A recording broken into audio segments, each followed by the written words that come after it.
On Friday, July 26, 1996, the offices of Rocket Picture received a phone call. A male voice, identifying himself only as Victor, claimed to be in possession of a videotaped interview with an extraterrestrial being.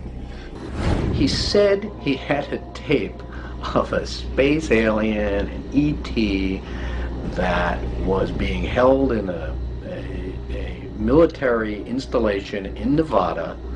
I'm not sure as a prisoner or a guest. And he had this on tape. I made it very clear to Victor that his credibility was the entire issue here. And that everybody's going to think this is a hoax. And that how are they going to possibly verify this? What he said was, you can do anything you want in terms of verified, any type of due diligence. He will answer whatever questions put forward. He just did not want his face and his real name revealed. The room is secure, Mr. President. Or is it? Sir? What if the aliens could take over human bodies? They look just like us? Or almost? And I never thought of that, sir. We should be on alert for anything suspicious. They could be anywhere. Even... right here. We'd never see the attack coming. It's happening! I knew it! You'll never take me alive!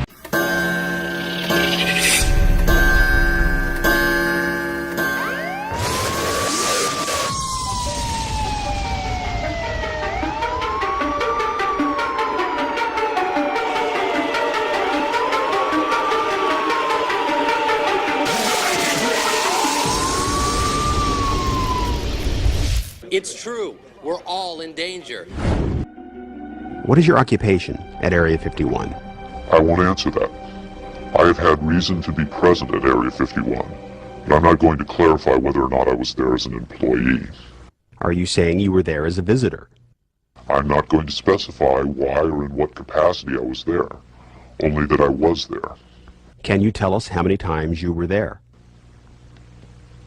When I agreed to this, my fundamental ground rule was that I would not be asked to divulge personal data that might help pinpoint my identity. If you continue to ask questions that are out of bounds, I won't hesitate to terminate this interview. Let's turn to the tape itself. The copy you've supplied is not the original tape. No. Was the original at Area 51 when you copied it? That's out of bounds. Is it fair to assume that... You can assume anything you like. Copying of tapes at Area 51 is heavily restricted. That's obvious. I will say that this tape was copied under special circumstances. Otherwise, copying it would have been impossible.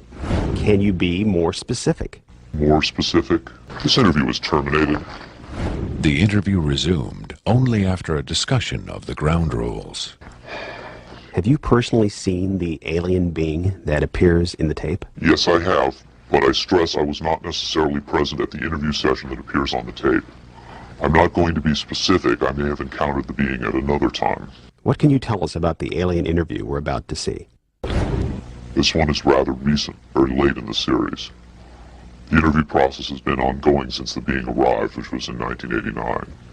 Approximately twice a month, they sit it down for a session that generally lasts from 3 to 5 hours. If they try to go longer than that, or if they schedule the sessions more frequently, the being becomes unresponsive. What has the alien revealed? Various minor technical details of the saucers. The physicists and engineers are frankly frustrated. They feel the being is withholding information. Possibly concepts are getting lost because all the information has to come through a telepath. But also it may be that the bulk of their scientific knowledge is just too advanced to be translated into our primitive conceptual framework. It's analogous to if a human scientist were to try to translate quantum mechanics into the grunts and screeches of a chimpanzee. That's not a very flattering comparison. Frankly, there's a high attrition rate for scientists in the program. You'd think they'd be energized by the challenge. But a lot of them take the ego deflation very hard when they find out not only how much they don't know, but how much they aren't even capable of understanding. Victor uses the term vessels to refer to the alien's conception of the body as a disposable vehicle for the soul. Do you think it's a reassuring sign that these aliens can communicate with us on a spiritual plane? It would be nice to think so, but I'm not sure if it's really such an achievement considering the mismatch between our intellects. I mean, you're not going to have much luck making your dog understand calculus. But if you pet him on the head and say, "Good dog," aren't you communicating spiritually? And doesn't the animal control officer say, "Good dog," when he comes to put some poor stray to sleep? Doesn't the vet try to reassure the animal just before he spays it? When you're dealing with beings whose intellect is so far beyond your own, I don't think it's safe to assume they have your best interests at heart. Because of his unwillingness to reveal his own identity, Victor's story stands or falls on the credibility of the tape he supplied. Here is the uncut, uninterrupted alien interview tape, shown in its entirety in real time. You removed the soundtrack from the tape before you turned it over to this program. That's correct. I can't allow the voices of the project personnel to be heard by the general public.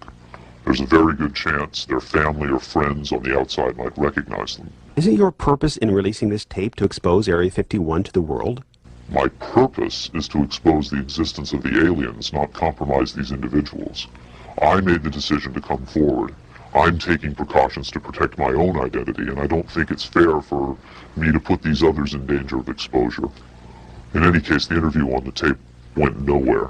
It was interrupted, as you'll see. Video analyst Jim Delatoso was emotionally affected by what he saw. He took the tape very seriously and offered this personal opinion. If someone faked this, I don't like these people. I think it's a bad thing for people to do, because if extraterrestrials come here, it's an incredibly important thing to understand who they are and why are they coming here. If this is not faked, I think we've got a glimpse here of a sense of communication with someone who came from a long distance away. UFO expert Robert Dean, on the other hand, had no doubt whatsoever that the tape was authentic. This is powerful because this is not a staged event. This is real. Calling on his own first-hand experience for comparison, Robert Dean was stunned and moved by what he saw. That breaks my heart. You've got yourself a piece of legitimate footage here, and I think you've got your hands on some pretty sensitive material. I don't know how the hell you got this. I don't know who you got it from, and frankly, I don't want to know who you got it from. But you got yourself a tiger by the tail with this footage. I would say, and I know that that's one of the things you'll ask of me, is that you've got yourself some legitimate footage of one of the little guys being interrogated and filmed.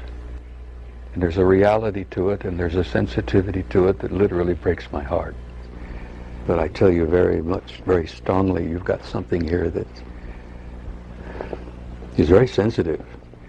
Well, I know that the level of classification on this kind of a thing is so far damned above top secret that you can't imagine how sensitive this kind of thing is, and how delicate it is, and how tightly the government sits on anything like this. Treating him like a piece of livestock, wiping his lips. Whitley Strieber, best-selling author of Communion, claims to have had numerous personal contacts with alien beings. He has become the de facto spokesman for the growing number of people who claim to have been abducted by extraterrestrials. I was awakened by a presence. Then I began to see these faces, and I wasn't quite sure what was going on. There was a long, needle. They said they were going to put this into my head, and it scared me to death. Stop it, please, stop it.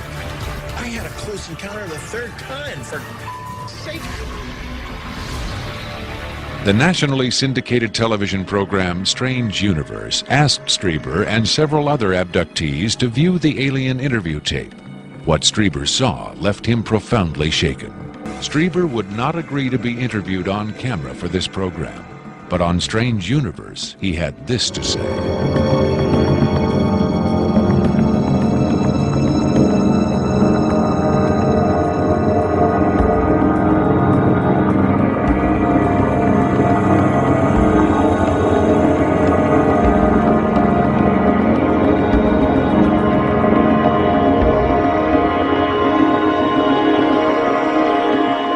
On May 23, 1997, Victor gave a radio interview on the nationally syndicated show Coast to Coast AM with Art Bell. Speaking by telephone from an unknown location, Victor answered questions from host Art Bell and his guest, UFO expert Sean Morton. Let's see if we've got Victor on the line. Victor, are you there? I'm here. Welcome to the program, Victor. Afterwards, this is what Bell and Morton had to say about Victor's credibility. What a hell of an interview, huh? Boy, oh boy, talk about making history on the radio. It was, as far as I could tell, he answered every question properly, as far as exactly where the locations are, to the descriptions of the the transports, the 737s, to the CTS-43s, the retinal scans, the 5 levels at S4. A veteran of countless controversial interviews, Art Bell still found himself impressed by his encounter with Victor. In the first, I think, half hour, I sensed that I was getting a kind of a runaround, or that I was not satisfied with the quality of the answers that I was being given. But as the interview progressed, and Victor, to some degree, began to relax, I began to get a different sense, and that was that he was telling me the truth. I think Victor was scared. I think Victor really is scared. If the government has really been in contact with superior aliens, wouldn't we see some evidence of it? For instance, amazing new scientific discoveries. Limitless free energy? A cure for cancer? We might if the government's motive were the betterment of mankind. The government's motive is control. Knowledge is power, but power does not necessarily confer competence. The people at the top of this, they're not capable of making proper use of what's been handed to them, but they have no intention of letting anyone else ever get a chance to solve the puzzle.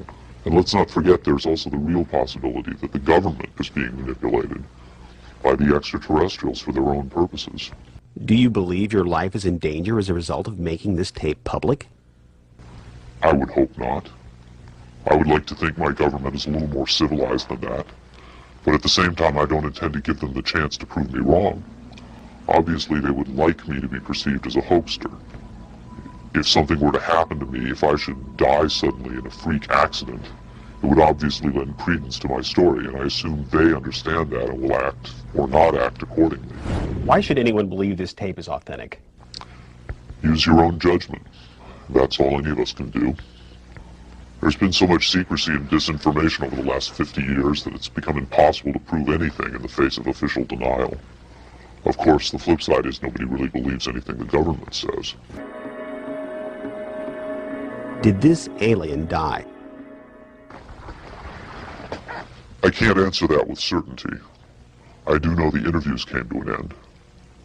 Whether the being died or was retired, and I don't mean that in the spy thriller sense of having it killed, I mean retired from the interview process. I just don't know. I'm fairly certain it didn't go home, at least not in the physical sense. But these beings, they don't seem to be very concerned about dying or avoiding death. Why do you think that is? Maybe they know what comes after death with more confidence than we do. Maybe there's another vessel waiting for them on the other side.